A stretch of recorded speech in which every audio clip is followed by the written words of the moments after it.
Welcome. Good afternoon to your session with Markstrom. Attendees, please use the chat function, the Q&A function, if you want to ask questions, and we will pose those to Markstrom at the right time. Don't forget you can still book yourself onto any of the events still happening tomorrow. Specifically, Gamer is going to be a big one that you should book into. And as part of Industry Week, please make sure you are tagging hashtag IW21 on Twitter and Instagram for the chance to win yourself a prize. Okay. So Markstrom is known for being a broadcaster, content creator, competitive gamer, and a charity activist. He's here today to share his insight, knowledge, and his experience with us through the discussion of a variety of relevant topics. He is a man with a wide set of talents and a heavy flow of charisma. A huge thank you to Markstrom for his second appearance here at Industry Week. Thank you for taking your time to join us today. My pleasure, Andrew. Thank you very much for having me. Okay, it's good to see you again. It's been 2 years. It has been, yes. It has been too long. So we'll have some new students who weren't here to see the talk last time. So let's start with something to help get our attendees a bit more context and a bit of understanding about you and your love of gaming. So please tell us something about your discovery of video games and some of the memorable gaming experiences that you've had while growing up. Sure. I think like most, around 30-year-olds, I started with an NES at around the age of maybe 3, at least ones that are interested in gaming. It was everything to me growing up. It was the way that I was able to relate to my younger brother. Him and I would spend hours daily. It was both a blessing and a curse. It'd be what we would be rewarded with as children, but also it'd be what we'd be punished with. Any misbehaving, we definitely would. The first thing to go is the video games, and it was always a massive part of our lives. I didn't expect video games to be a career option. It certainly wasn't, a possibility or a thought at the time growing up, but yet here we are. Excellent. Okay, so you're a content creator, broadcaster, and this is now a career for you. So let's start talking a little bit about broadcasting and your start in broadcasting. So, I mean, I'm aware that you're on quite a different career path when you started streaming. But can you tell us a bit about what you were doing before, what motivated you to start broadcasting your gameplay, and what your channel was like in the early days? Sure. Definitely interesting. So I ended up going to university. I went to the University of Florida, and I was studying very hard, arduously, to become a physician. And I was basically on the track of becoming a doctor for a very long time. That was pretty much all I wanted to do. Medicine was always very interesting to me. I started shadowing physicians all the way back in high school. Which was a little bit unique at the time, but I loved it, and I thought that's what I wanted to do. So I went through 4 years of, sciences, got a biology degree, and also simultaneously received a degree in Russian. I did a dual major as basically a means to stay in close contact with one of my friends who I lived with throughout the entirety of university. He was going into law, and this common ground basically allowed us to share classes together, which was really nice, and it was something that we were both super interested in, always having been interested in history. So we went down this path of Russian, and because I ended up doing 2 majors, I thought this would look great for, medical school. It would really make me stand out. And as a result of doing both majors, I was unable to take the MCAT or medical college admissions test in like a normal timetable. So I had to do it after university, after graduating. So I had to basically go through this long process of applying to medical schools after the fact. And this takes like roughly like 2 full years. So most people do it during their junior year. So during this time, I'm working full time in a biomedical research lab studying neurology. And, you know, and so I study like maybe 10 hours a day on off days, and like 6 hours a day, and just living at the library. And then I would go in and do my biomedical research and doing all kinds of things like nerve grafting and treatment methods for a disease called neurofibromatosis. And all of my friends had moved on. I was the last person living in Gainesville, Florida. So I didn't have anybody to game with. So certainly on a different track, going through submitting primary applications and doing interviews. And I just wanted to have company while I gamed. I missed, you know, having that feeling of couch co-op and being able to enjoy different games in a shared fashion. So I decided I could probably figure out the streaming thing. I've been watching Justin TV for a long time. I was always super interested in it. And it just made sense to me to try to begin broadcasting, right? So I could have an audience, or at least somebody to share the experience with. And I also wanted to play a game with some mods that I didn't understand. I never modded a game before. I wanted to do Fallout New Vegas. I never played it. And I thought, well, if I experience issues, maybe someone can come help me. And weirdly enough, they ended up, people showed up to the stream because I feel like that community, specifically for like Bethesda fans, they're very diehard.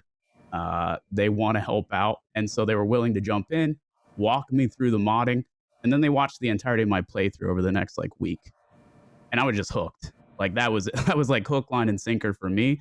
It was, it just made sense. I got it. And I said, you know what? I'm going to do more of this. And so I continued to do more of it. And my biomedical research lab actually shut down simultaneously. The primary investigator for the lab, he ended up retiring. And so I lost my job. That, little did I know, was going to be an incredibly natural transition into doing this full time for the next 6 years. So the stars certainly aligned and just put me on a completely different path. I ended up getting into a biomedical master's program that would lead to medical school and my end goal. But I had to come to the realization that I could finally breathe for a minute, because just the nonstop work to get to that point was, you know, it didn't leave any extra time for second guessing or trying to figure out, is this still what I want to do? And I thought pragmatically about it. I could continue. I could continue and just on the same path and just forego this opportunity of broadcasting and this like new passion that I had found. Or I could, you know, in theory, always come back to school at a later date, right? And give this a try, give it a whirl, see how it goes. And I got very lucky. I got very lucky. I think like most broadcasters, they always will say something along the lines of, you know, they got lucky. And I think that happens in different ways for different people. I've never had like gigantic explosions of growth or like hit on the right game at the right time. It's always been steady and slow growing. But my strike of luck was the people who found my channel early, created a core community on which I was able to build a career on. And that is incredibly rare to see on Twitch or any streaming platform these days. Yeah. No, I can see that. And it's interesting that kind of community supporting the streamer aspect of people helping you getting the Fallout mods going is something that I think has continued. You know, it's definitely a reciprocal process for your community. Absolutely. Yeah. Okay, so now we do hear this a lot, that, you know, the stars aligned, happened to be in the right place at the right time. Sure. And the overall viability of broadcasting games as a full-time career has increased over time due to a range of factors. And I think those are the development of new platforms, the introduction of alternate monetization methods such as Twitch Prime and things like that. Now, a lot of those factors have either been introduced or changed significantly since you started broadcasting. So let's talk about the transition for you becoming a full-time streamer. Did you always have that solid intention then, since that first spark of inspiration from the community? And did you need to change anything about the way that you were doing it in order to make it more viable? Yeah, I think for me personally, I think like everyone's financial situation is going to be different. For me personally, I was living in a college town, and that helped. I was able to manage my expenses extremely well and keep them as minimal as possible.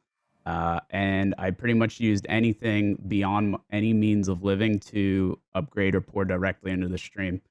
Knowing that that's what I was passionate about, but also understanding like, hey, this is also, I love doing this. So like, it's also my entertainment budget of sorts, right? And so it made sense.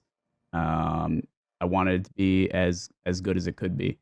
Um, I definitely didn't have any aspirations of doing it full time when I started. No, I think it was only for a very tiny segment, an elite portion of broadcasters as far as like being a career is concerned. There weren't really career broadcasters at the time. There were a few people.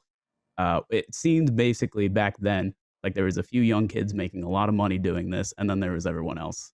And it didn't feel safe. It didn't feel, especially for somebody who like went to university to have a couple of bachelor's degrees. Um, it obviously didn't seem like the safe option to me or to any of my friends or family. um, but that being said, I just went through probably 5 years being very unhappy as far as working super hard and not enjoying a minute of it. And realizing that I have the ability to work incredibly hard every single day and do it geared towards something that I'm actually passionate about and I care about and I'm excited to do every single day, I couldn't pass that up. So whether or not it was going to work out career-wise wasn't even necessarily in my thoughts outside of my stream's going to be better tomorrow than it is today. And just one foot in front of the other was definitely that was the strategy. As far as Twitch's or broadcasting's viability as a career, yes, a lot of advancements have been made since then, and it's a completely different atmosphere. Not only has it never been more accessible for a brand new broadcaster to get into streaming, there's so many tools and resources that are available that anyone who has any interest is incredibly set on a completely different foot when it comes to when I began. It's not only exciting for people all over to be able to broadcast and have it be accessible for them, but with Twitch's acquisition or Amazon's acquisition of Twitch, we've seen a lot of changes come through the pipes, like you mentioned, Twitch Prime, but then also different innovations like gifted subscriptions have massive impacts on career broadcasters being able to make adequate livings and beyond, right? And I think that was the massive tipping to basically now we see communities all over of you don't have to have thousands of viewers every single day to make a very comfortable living on the platform. The landscape has shifted tremendously because tools have been given to what I would consider community broadcasters to make the most out of the content that they're providing. Okay. And live streaming itself has grown to become quite a unique form of interactive media entertainment. So we'd like to hear more about your thoughts on the impact that broadcasting has had on gaming and reasons why it's become such a significant part of gaming culture. Yeah, it's interesting. I think more than ever, we see this age of technology bringing out smarter consumers. So when pretty much anyone who is an avid gamer is trying to decide whether or not they're going to uh, try to purchase a new game, whether or not they're interested in it, their first reaction is, "Hey, let's get on Twitch or YouTube Gaming or Facebook Gaming, and let's see." Well, maybe not the last one, and let's see what what it's like. And on top of that, most of them have a broadcaster that they think of first, like, hey, I trust this person. I know that the way I look at games aligns with them because I see them 5, 6 days a week and I hear them talk for hours at a time. I trust this person.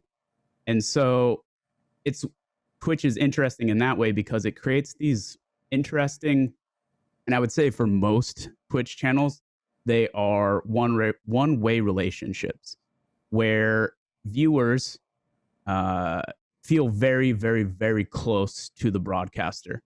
I wouldn't say that this is, reflective of myself. I find that it's a bit more of a two-way relationship where I conduct in the way that I conduct my broadcast.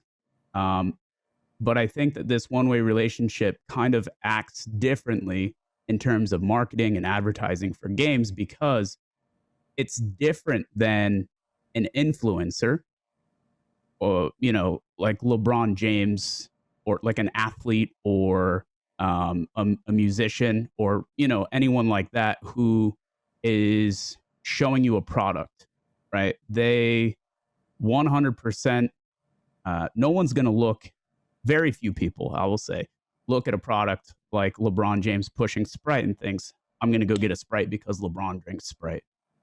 That's not necessarily how it works these days. Whether or not those companies realize it, I think that happens way less than maybe it used to.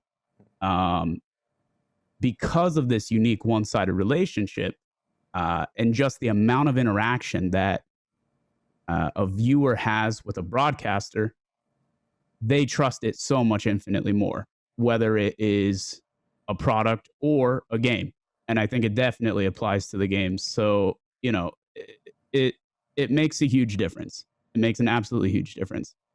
On top of that, I think that it's had such a big impact on gaming culture in terms of it's almost like it's content in the form of entertainment, but it's interactive and it provides so much more value as a result.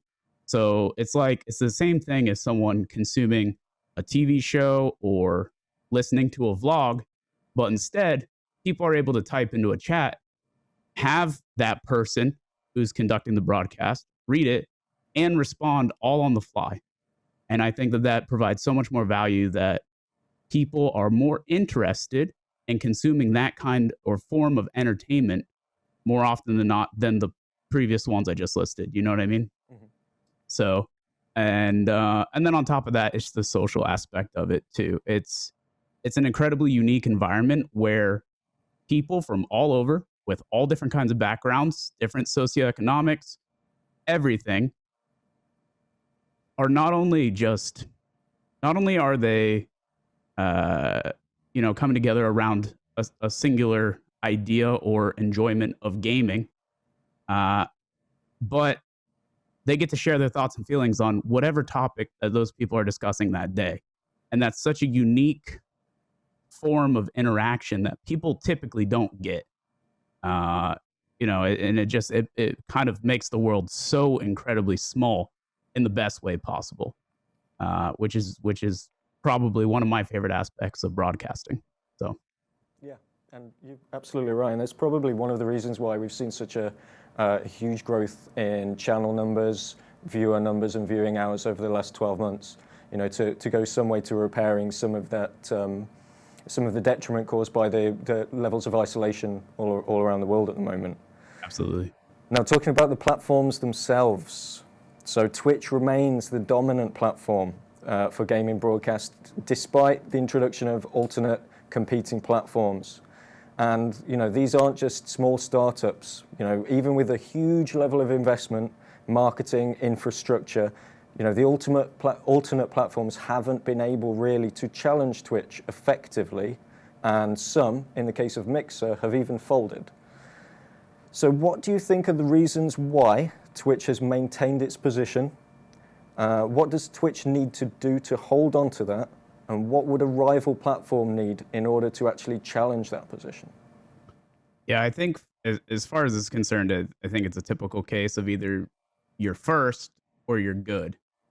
And I don't think any of the other competitors have been good enough in the sense that they're able to provide something that people are willing to uh, change their schedules for or their patterns of behavior. Um, Basically, if someone visits Twitch every single day for years for their broadcasting entertainment, the reality of the situation is even if they're a part of a community, if for some reason that broadcaster goes to another platform, um, I would say at best 30% follows and is willing to change that because every other ounce of content that they're used to consuming is still on Twitch. And if, you know, if a sliver of that goes somewhere else, I think only a very small percentage of people are willing to change that pattern of behavior. And I think it's just people, human beings are creatures of habit, and that makes a gigantic hurdle to overcome for any of these, you know, potential competitors. I think we saw a lot of different strategies being employed, whether it is improved technologies, such as, you know, both Mixer and YouTube provide more impressive resolutions, bit rates, you know, encoding profiles that can provide such a better product, but yet people still stay on Twitch. So the technology is not a compelling enough feature to make the switch. Um, the the strategy of paying gigantic contracts to try to bring over, you know, some of the more popular broadcasters is also not clearly compelling enough, even if you bring over somebody huge. And I think most broadcasters understand, again, that they will lose a massive chunk of their audience by making people change their day to day.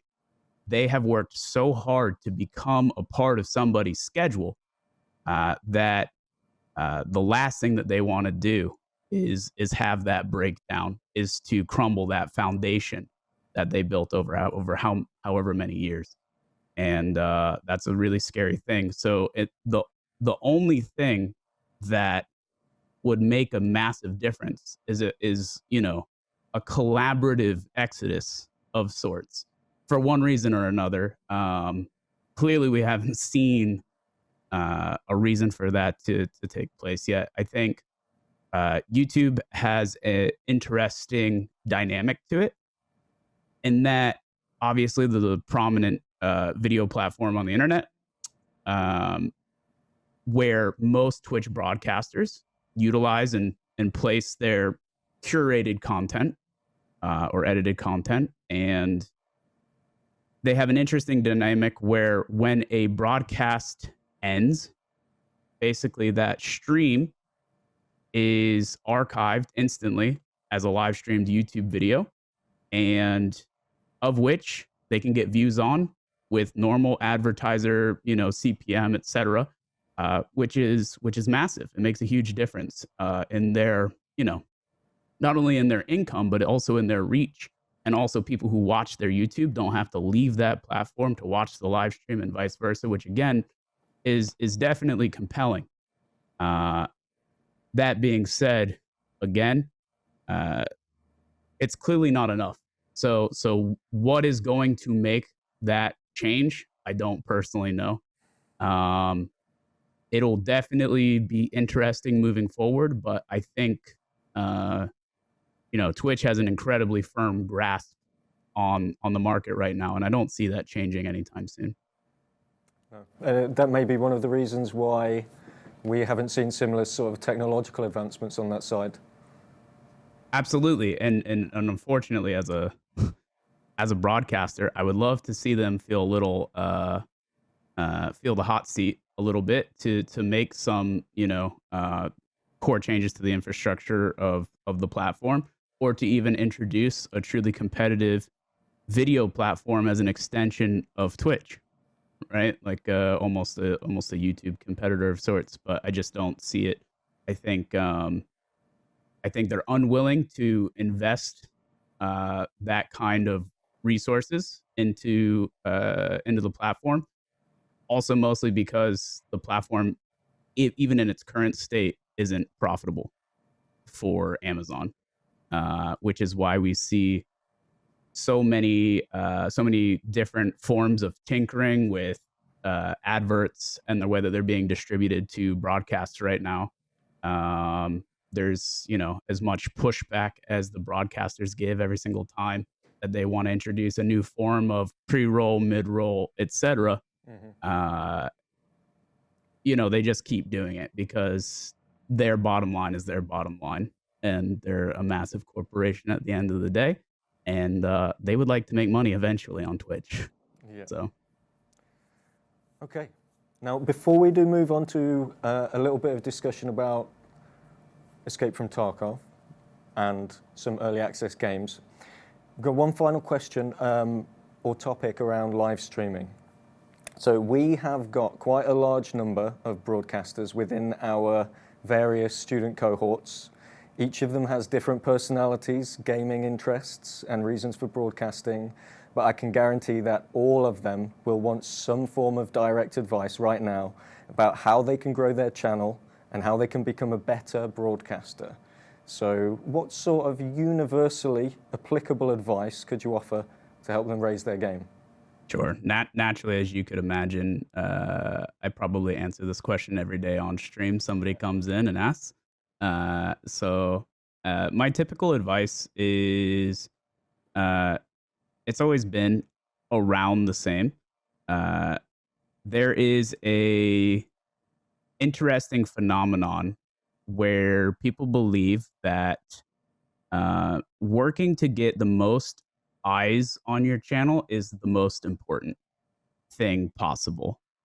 And I always try to fight this notion with aspiring broadcasters, because the bottom line is that even if you found some unique way to get an incredible number of eyes on your channel, if you didn't spend the time honing your skills as a broadcaster, then that just means there's a lot of people who know you're not a good broadcaster.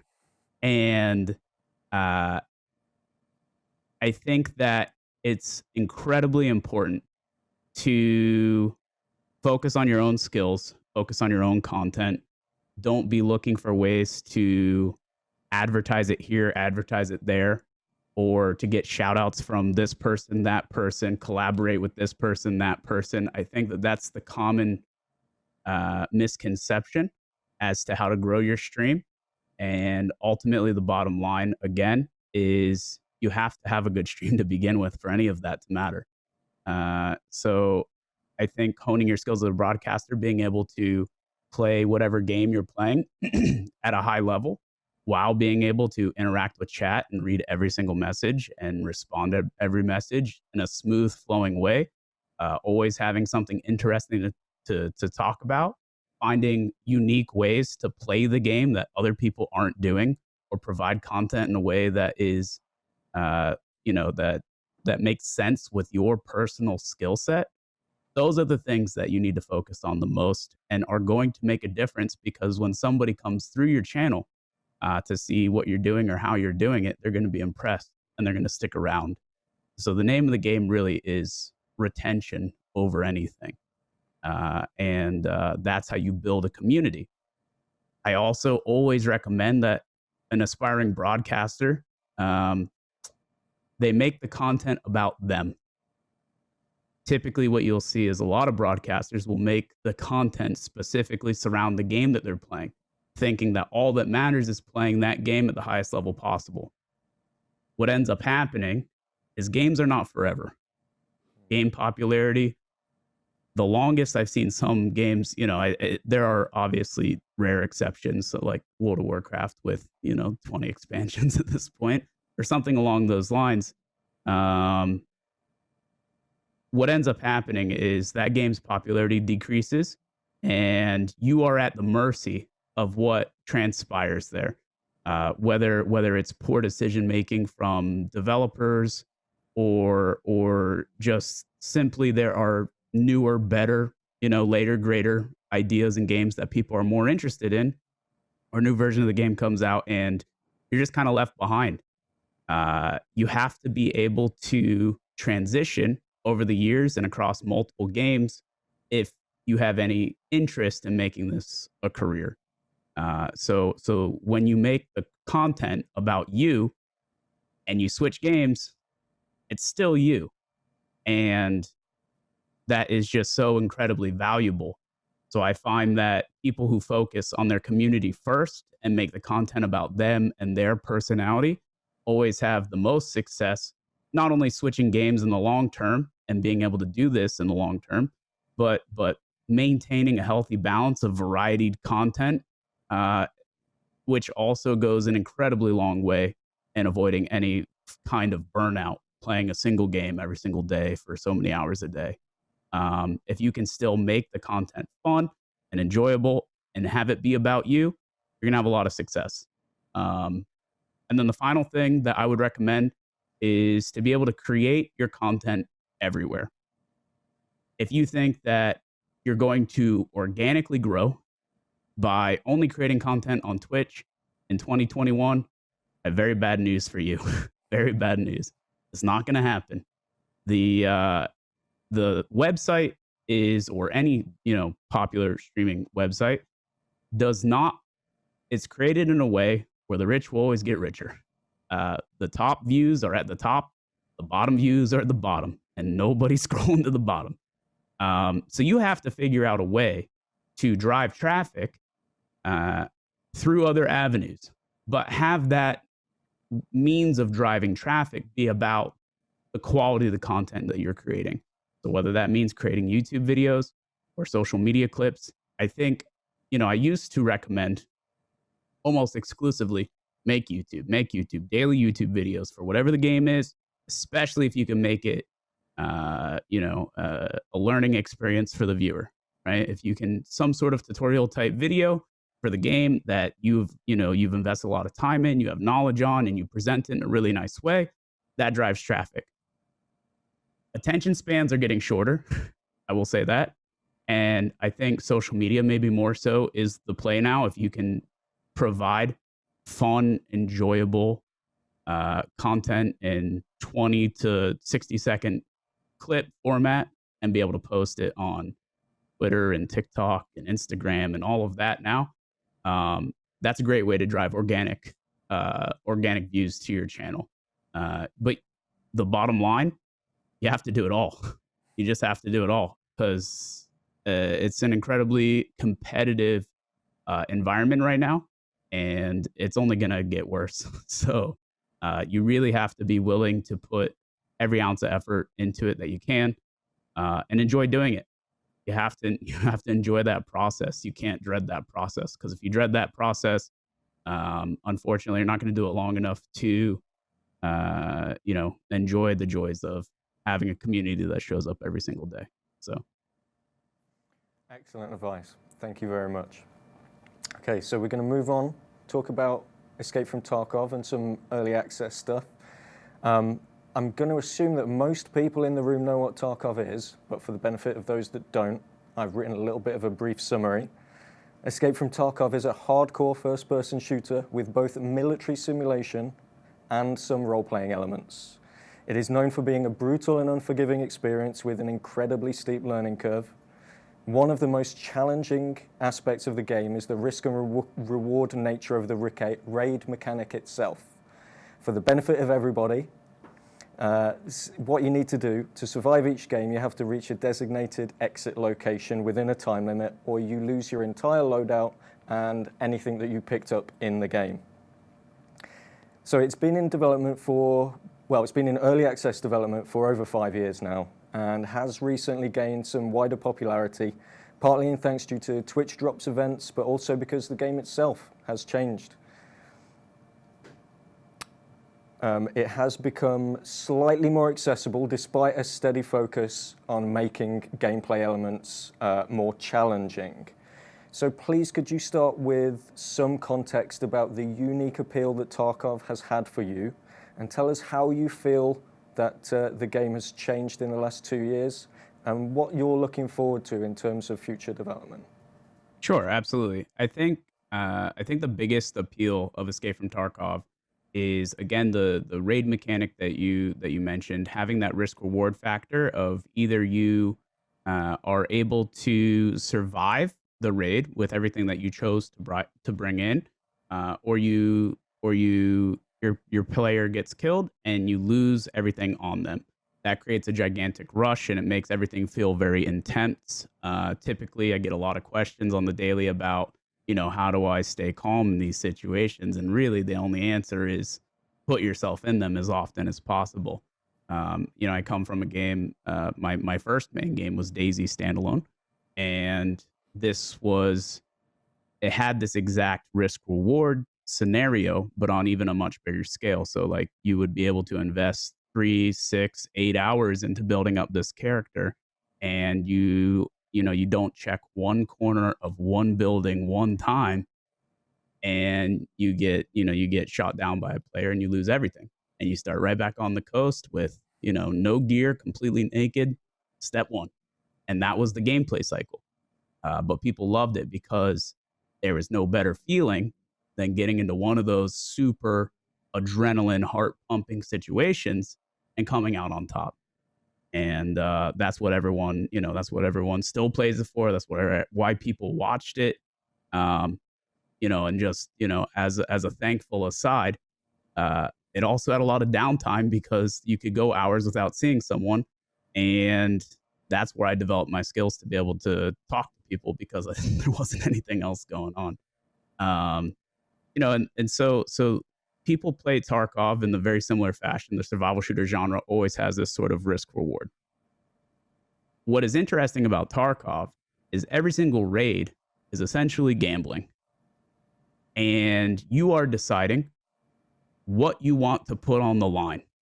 Do you bet small and only bring in, a pistol and no armor, a couple of meds maybe, and a small backpack, and you only risk a little bit and see if you can get the big money come up, or you bet it all on the line and go in with like the best kit possible, which is very expensive and exhausts a lot of your resources, in hopes that it's going to be an easier raid for you. Unfortunately, Tarkov is almost never easy. So it's really this gambling mechanic and figuring out, what do I put in versus what do I get out of every single raid, and how can I continually expand my account's personal economy. I think that's what's so addictive about the game. It's just betting. So I think that's a really neat mechanic, and they really hit the nail on the head with it. I will say that the game's interesting in the sense where there are different ammo types in the game, for example, and each of these ammo types have different, values on them, like damage and penetration. Nowhere in the game does it tell you what the damage or the penetration or any of the any of the unique statistics or characteristics that you would see in any other RPG, like very blatantly placed on every single item. Inspect it. Okay, this does this does that. Beautiful. You don't get that in Tarkov. You have to search out resources on the internet or find your favorite content creator to be able to tell you what you should and shouldn't be doing / using, right? It's very interesting, and that makes the game relatively inaccessible or inaccessible for someone trying to learn for the first time. You have to hawk these resources down to be able to make your decisions in game intelligently. What Tarkov has slowly but surely continued to do in the most recent 2 years is provide a lot of safety nets in the game so that people can still fail, but enjoy the process and not feel like there's no progress being made. And that, I think, ultimately that's a good thing, and it's definitely increased the game's popularity. Like you said, in addition to like the drop events, new players can definitely get into it. On top of that, I also think that the popularity is increased because the resources have gotten better. We've had improved mining of data. We've had so many more content creators from Escape from Tarkov create phenomenal resources that people can feel comfortable. And there's just so much of it. It's hard to avoid. Everyone knows the data now, and that's a beautiful thing. It changes from time to time naturally, which gives us content creators actually something to do to provide new content, new guides, and new information.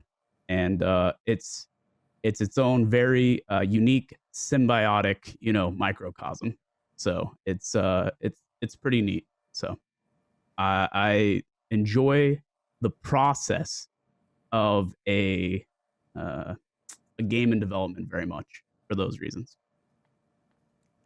And that burden of knowledge, that burden of needing to find stuff out and having so much of that game knowledge existing outside of the game, do you think that's one of the reasons why backseat gaming is such a big thing for Tarkov content creators? Yeah, absolutely. And because not all knowledge is, it's the best way to put this. It's the nicest way to put this. Not all content creators do as much due diligence when providing information as others. And so what ends up happening is you see a lot of spread of misinformation in the community.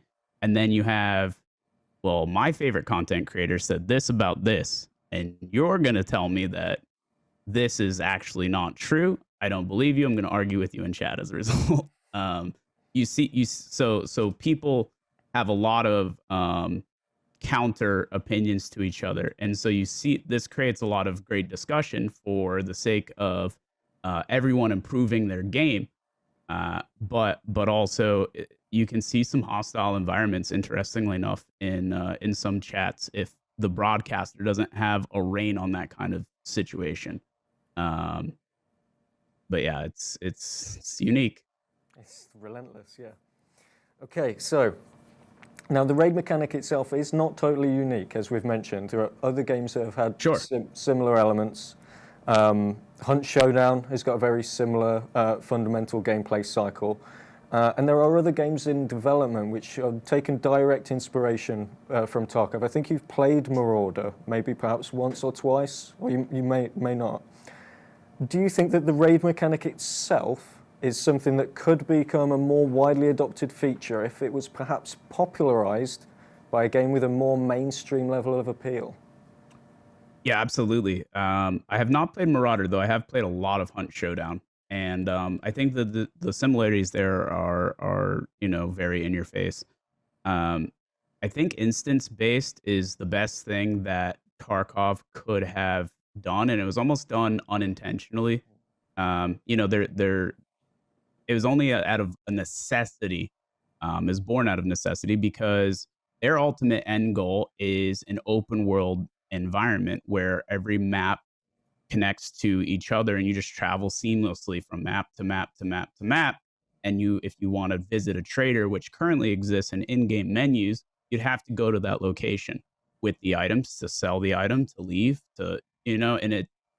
what this creates, in my opinion, at this point, is a significantly worse game. Ironically, this instance-based system allows them to specifically have the level of detail in the environments and have so many items in the game in one place, and to try to provide the best network performance possible with the number of players and the number of AI, and just how complex all of the ballistic systems are, this would not necessarily be within the technical possibilities in an open world environment. We've seen that time and time again in most survival shooter settings. And if it is possible, they've had to significantly dumb the game down as a result, which is the last thing that the Tarkov community wants, right? It's very interesting. I think this will 100% inspire more games to provide this instance-based mechanic, at least until we have the technological capabilities to overcome and really truly provide the same level of content, detail-based content, seamlessly without issues. But I think right now with the technological, with the limitations that we have, it's almost the perfect solution to provide the gameplay loops that are, that allow for developers to create a game within the scope of their imagination, and really just be able to put everything that they can into it and still have the game run well. Okay, excellent. And still on the subject of early access games, so you started out on DayZ as your main game, but you've played Star Citizen. I've seen you crashing into spaceports. And that's probably overtaken DayZ as the most famous early access game there is. And both EFT and Star Citizen have endured a really lengthy early access development process, open-ended, you might say. And it could be argued that broadcasters and content creators have been largely influential in maintaining consumer interest in both games. So I'd love to know more about your opinion of early access as a development choice in general. How do you think the overall practice could be improved? Yeah, I think early access is incredibly valuable, and I recognize that very early, despite a lot of criticisms. I think that this early access system that we first saw with DayZ is basically the fabric by which we see developers able to again provide the full scope of what they hope to do with a game. It's the only chance that a lot of them have to be able to financially fund the game and therefore provide this simultaneous expansion of everything that they would like to do. Before early access, a lot of independent developers would have to make tons and tons of sacrifices, right? Like, well, we have to get this game out. It has to come out now. Publishers would be pushing, and what you would get is a way worse product, right? I mean, because it was one and done. Here you go. And whatever it was, it was. But with early access, we are able to see games literally transform from what we would have gotten to what the devs wanted to provide ultimately. Hopefully, that's the dream, right? And as a result of early access as well, the community and the consumer is able to provide feedback and really shape it into a way better version than ever really could have been created blindly without that kind of feedback that is just so valuable. Now, this feedback is not always the most positive, and it doesn't always create the most, loving relationship between developer and consumer. But especially when we have so many differing opinions and you see a lot of like splintered communities based on things, very simple gameplay choices like first person perspective versus third person perspective. What's better? What provides a better gameplay experience, etc. And you will see, unfortunately, that if these decisions aren't made decisively by the developer, that that can really hurt in the long term. And I think we've seen that. We saw that specifically with DayZ and then PUBG as well, and a lot of other games. So it's interesting. It's really, it can both be very helpful, but also hurtful to the games community. I would say, there's also the stigma of a lot of people, a lot of consumers, a lot of gamers buying into these early access games and getting what they will call burned, right? It won't live up to the expectations. Some people's expectations are a little bit ridiculous. Some people will have 3,000, 5,000 hours in a game and regret making the purchase. And unfortunately, you see that a lot. But then also there's plenty of games that come out and they have good reason to feel like they got cheated, right? Because they wanted to support this this indie dev. This dev doesn't really have a track record. They trusted them with their money, and it feels like they were abandoned, right? Because they never got a product that felt complete or finished or even fun to play, which is a shame. And some people have taken advantage of that. Some developers have taken advantage of that. And I think one of the main ways, as you asked, that we could improve on the system is for platforms. This is something I've always wanted, is for platforms to provide a means of showing a track record for, like, okay, this is the other games specifically that this company has made in the past and has done early access on in the past. Making that kind of information accessible just to a casual consumer. I've always said the burden lies on the consumer to do their research and figure out, okay, if a company has abandoned 3 projects prior and this is like their 4th one and you're buying into it, that's kind of on you. But it would be really nice for someone like, Steam or Epic Games or any of the game platforms to provide that information in a comprehensive way so that, we could make an informed decision. So, if the practice continues, we may see some developments like that. One thing that is not on the script, and we're not going to go too far from the script, but it is on this subject. You have been providing some game development consulting.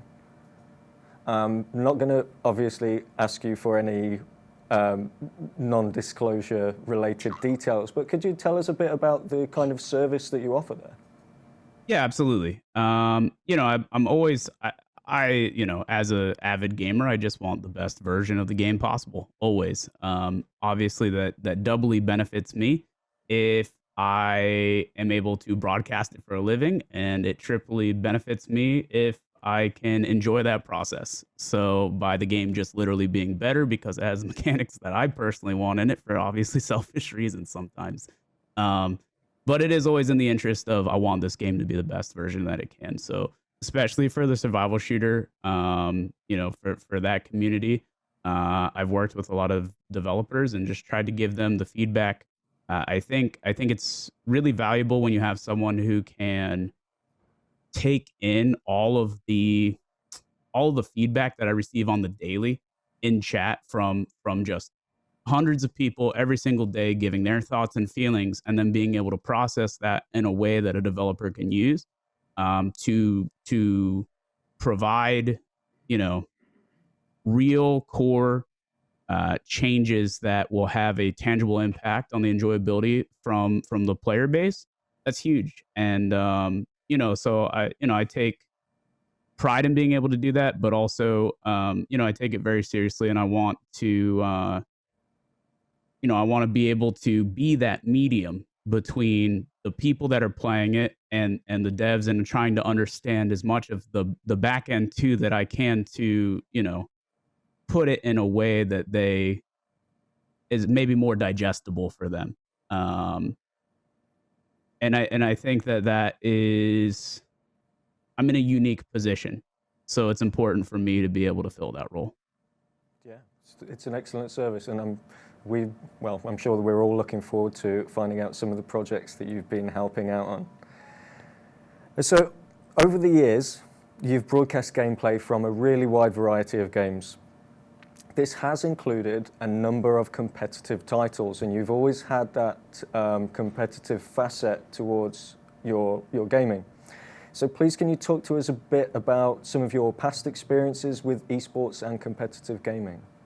Sure. I think my interest in general in competitive gaming and esports just really just goes back to playing every sport possible growing up and being incredibly competitive. It's a natural fit for me. I've always played every sport possible under the sun. I've always been really physical, but I've also always loved gaming. So it made sense to me. Uh, one thing, one thing that it always feels like is even if I participate in something as simple as we have a group of friends, we dive into a tournament with like an ESEA Open for Counter Strike, for example. It just feels like playing pickup games on the weekend, right? Like for whatever sport it may be. It's the same feeling. And I love competing, especially in a team setting and winning. uh as far as like actual competition in esports for you know it kind of clashes with everything that I believe in as a broadcaster. So this is something that it's kind of an internal struggle that I have because I love it, but at the same time I understand that that's not my job. My job is to provide a community to individuals uh, that they can feel excited to participate in and enjoy with one another and make entertaining content. A lot of competitive gaming is not the most entertaining content oftentimes because what ends up happening is again all that focus is on the game and that's difficult for me because my favorite part of streaming, I've learned, despite as much as I love competitive games, my favorite part is talking to people from all over, and just hosting that forum for such a variety of beautiful human beings that I wake up excited to talk to every single day, and every time I get on a competitive game, that entire aspect of my broadcast is out the window, which, is not only is it a shame for me, but it's not providing them with it doesn't provide them the attention that they deserve as people who are, um, giving me their time, which is just so valuable. And, so I try to keep a lot of my competitive gaming off stream in whatever I would call my spare time. It's not a lot. It doesn't exist in excess, that's for sure. Um, but there are days where I played 6 games of Valorant on stream the other day live, and I don't regret it. And it was wonderful. But it's something that I really do have to kind of rein in.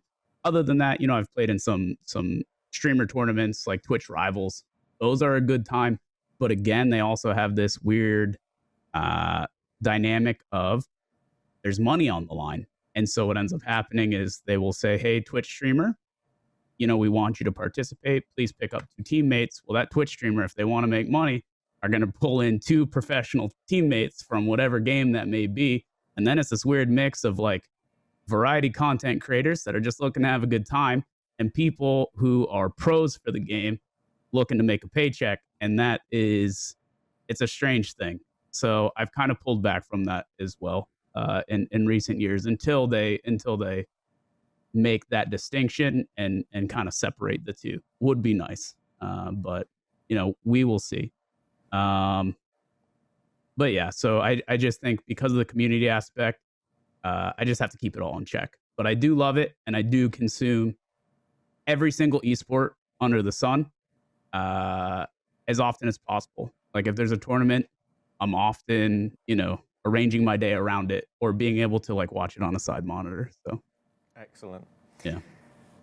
And so onto the next part of this then. There have been many games that have been developed specifically with competitive play in mind. And some titles have been developed alongside a vision for an actual competitive scene. And there are competitive games that have had long-term community support, and there are new titles also trying to get a foothold. Now, Valorant is an interesting example.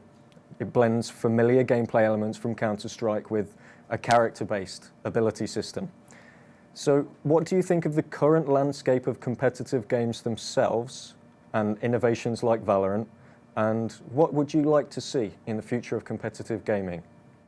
Yeah, I think as far as I'm concerned, Valorant is the future esports. I think we all know what what Riot's track record is like and what they've been able to do with League of Legends. And I think that they really had a very strong understanding of the FPS community and did a lot of research beforehand because, as someone who tracked the development of the game pretty closely, it's incredibly interesting to see just how deep they went to build this game from the ground up for the sake of creating the most competitive game possible in terms of network performance and just understanding what that means for a real high skill ceiling FPS, and just trying to create as much of a skill gap as possible by having as little as possible rely on poor performance, etc. Within the networks, or whether it's netcode or ping or just the what the general overall frame rates are, and being able to create systems that have proper matchmaking. Every single decision was focused on those core principles, and as a result, I think it's by far one of the best games to come out, and of course, it's free. So, they definitely popularized the free to play model. You pay for your skins, and they're certainly making plenty of money off of that right now.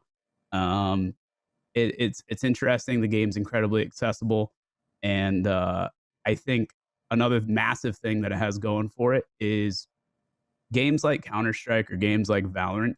The 5v5 bomb plant defusal is probably the most accessible esport to watch. As far as audiences are concerned, it's not like watching League of Legends or Dota or StarCraft, where you really have to have a decently deep knowledge of understanding as far as what's happening on the screen to appreciate the good things and the bad things. Either a player in Valorant or Counter-Strike is clicking on somebody's head or they're not. And it's really fun to see, it at a very base level. It's very instantly apparent what the objective is for each team and how they're going to execute it, and who's doing well and who's doing not, and what was a big play. Like, this guy just got 3 other guys on the other team. That was a crazy thing. And then he was able to defuse the bomb with like 0.01 seconds left. Anyone who's just tuning in for the first time gets it. And that's a beautiful thing. So I think for them to create, a brand new esport game in that genre specifically is 100% the right call. And I think because of that accessibility for viewership, we're going to see, I think we've already started to see just how popular it is to watch. Moving forward, Counter-Strike is in its, I don't know. I've been playing Counter-Strike since I was 8 years old, and it just keeps hitting like the most concurrent players of all time. And the highest viewership for their majors. It never stops. It's never stopped growing. And I'm about to be 30 in 2 weeks. So, they're making moves. It's not slowing down.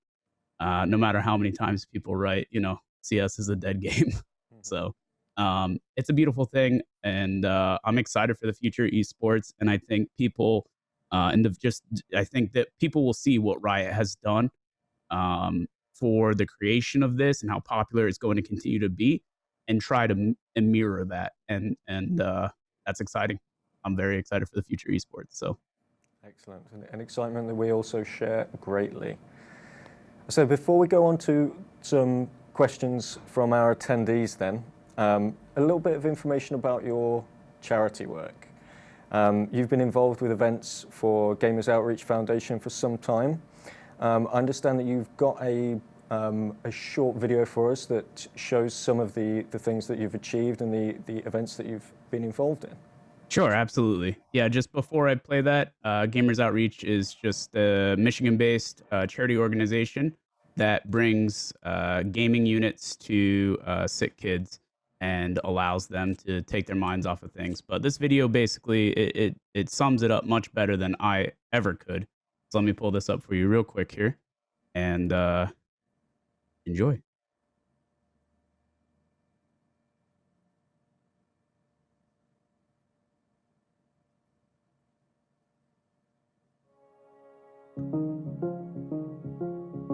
today we are donating carts to UF Health, Shands Children's Hospital, and hopefully that'll have a nice impact on like the 230 some beds that are here. So today we're very excited to have Taylor here to present the donation of the 9 go-karts from Gamers Outreach.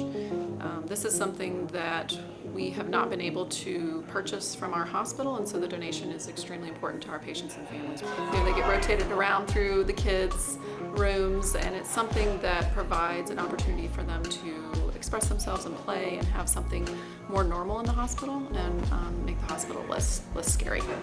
So last year I went to Gamers for Giving 2018 for the very first time. Was able to participate in the live event that occurs where a lot of the broadcasters come together in the broadcaster corral down like in this pit with everybody like doing their own fun, innovative ways to raise money. The energy is super contagious and it makes for a really great time.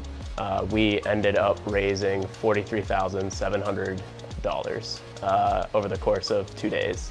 I was absolutely blown away, and I think a lot of my community members really saw how much it meant to me, and they went absolutely above and beyond. They do it for you fellas. This is an auditorium for people, by the way.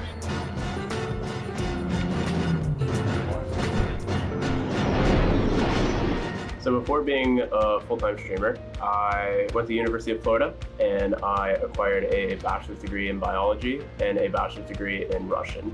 At the time, I was studying to apply to medical school, and I was also working full-time in a biomedical research lab here at UF Health. The Gamers Outreach allowed me to have a say in where we donate the carts to, and having been a previous employee of UF Health Shands, it was a no-brainer for me, and as a Florida Gators alumni, I know how many kids that they take care of, an incredible amount of hospital beds here. Parker was a very neat kid. He was genuinely very thankful. He's the kind of kid who went and did his research about the organization. He went online, he learned all about it. It was cool to see how excited he is for the kids that are going to be using these regularly. You could tell he understands just how much that's going to mean. I've been coming to Shands Hospital for about 10 years now. I got diagnosed with juvenile arthritis when I was 10 years old. I'm 19 now, so I've been coming since then. I just think that people should understand that gaming is important for kids. It's not really a hindrance, it's helpful. I use it as a coping mechanism. If I'm not feeling good, I get on Xbox and it gets my mind off things. I play with friends. I've made friends that I've made from gaming. I've created a community of friends that I get on and I play with every night, you know? Gaming can be an outreach program that you just make friends, and it's just a whole big community out there. And I recommend if you're not into gaming, try it, get into it. He's actually more engaged now because of video games. And I think if he didn't have that in his life, he would be very isolated. You know, when you have a chronic illness and you have immune deficiency where you can't even be out with other people at certain times, you're very isolated.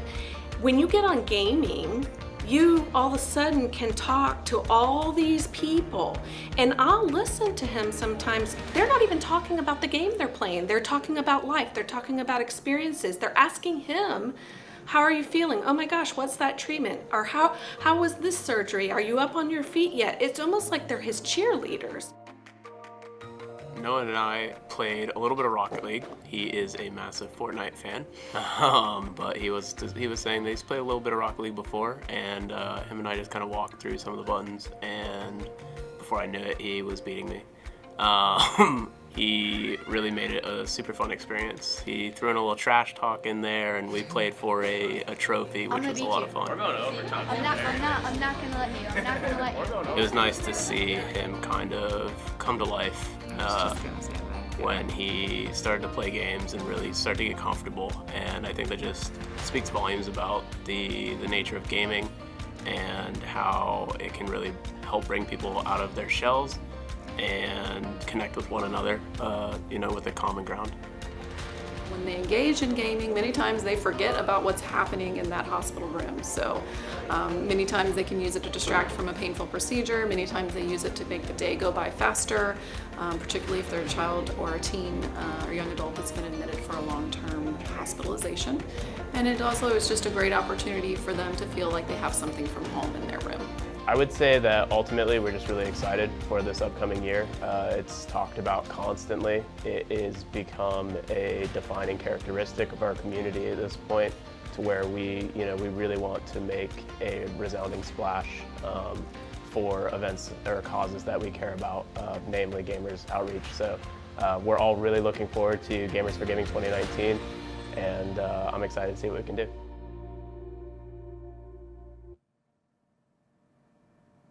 Beautiful. So there you are. That definitely explains it much better than I ever could. They did an excellent job with that. And, it's definitely something that we still continue to this day. That video is a couple of years old now. And actually, the next Gamers Outreach and Gamers for Giving is not this Saturday, but next Saturday on the 20th. So I'm really excited to see what our community can do and raise more money. We've since donated as a community over $85,000. So pretty wild. We're hoping to hit the 100K mark this year. And yeah, it's definitely still something that we care very much about and are excited for. So yeah, that's awesome. It's a beautiful thing.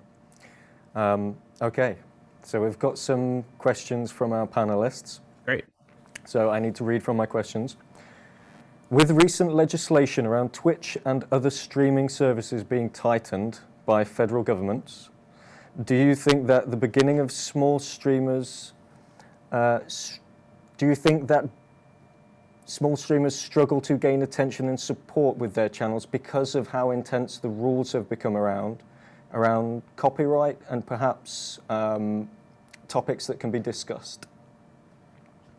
Yeah, sure. I think there's a couple of different sides to this. The first being the copyright side of things has been much more stringent. Obviously, we see a lot of talks of DMCA.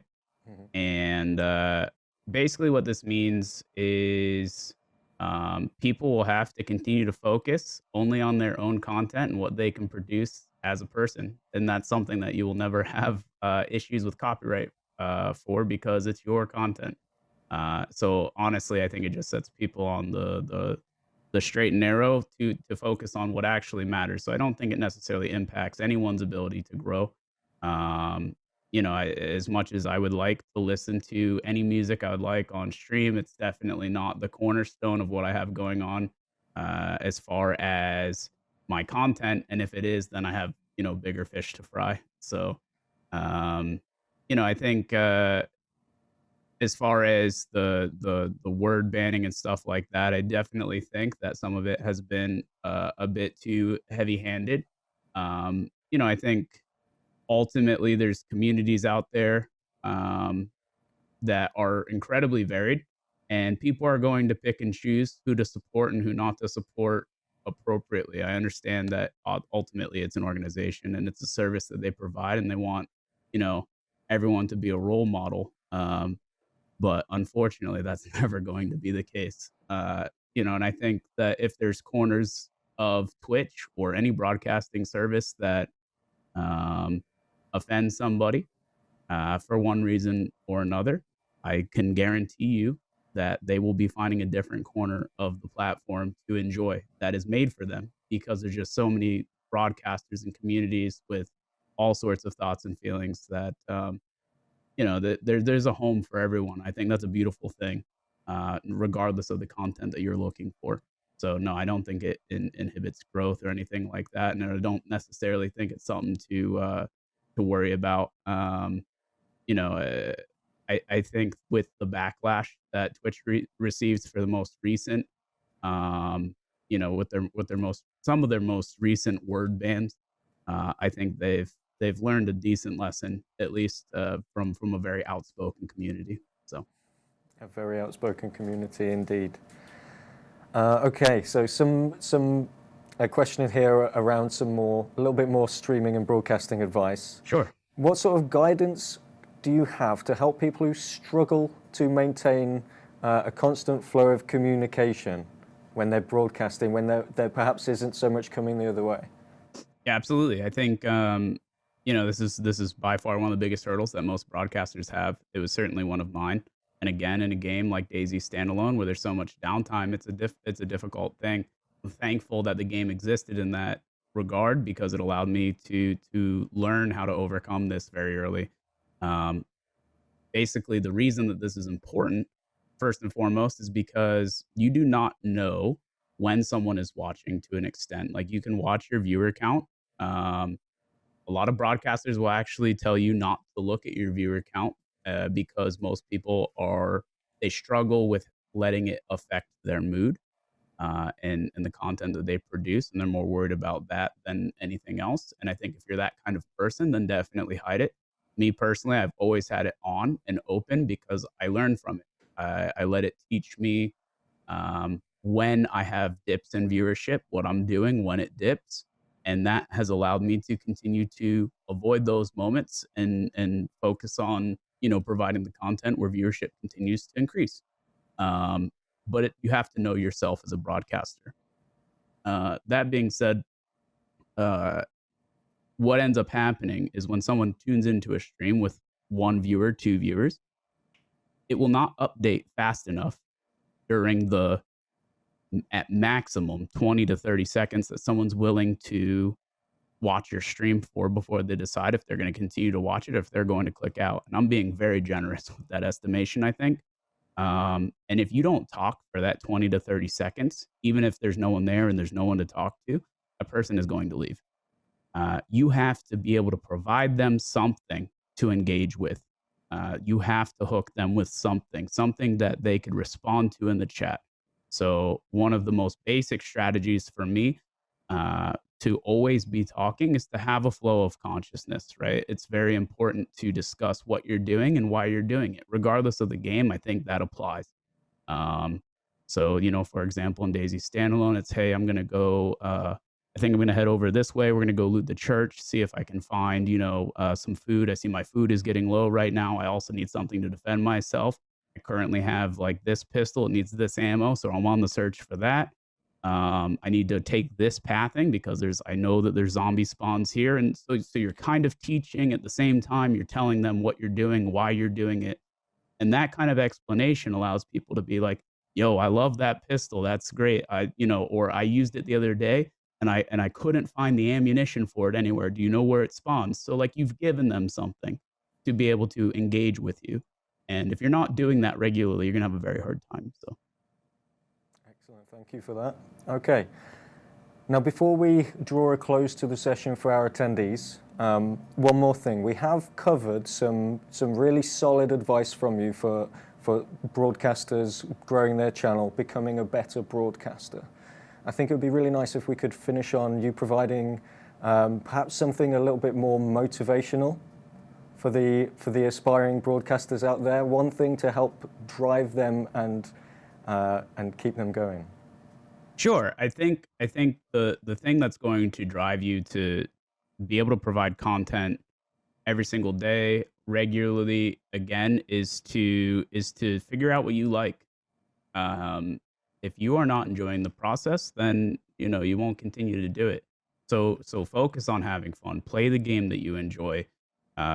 People will be drawn to your genuine enthusiasm and excitement towards whatever you're doing. That's human nature, and it's very exciting. And it also allows you to enjoy the process. And it's a beautiful thing because ultimately, whether you're doing this as a career or attempting to, or just doing this as a hobby, what's the point if you're not enjoying yourself? So I think just really, really focus on that.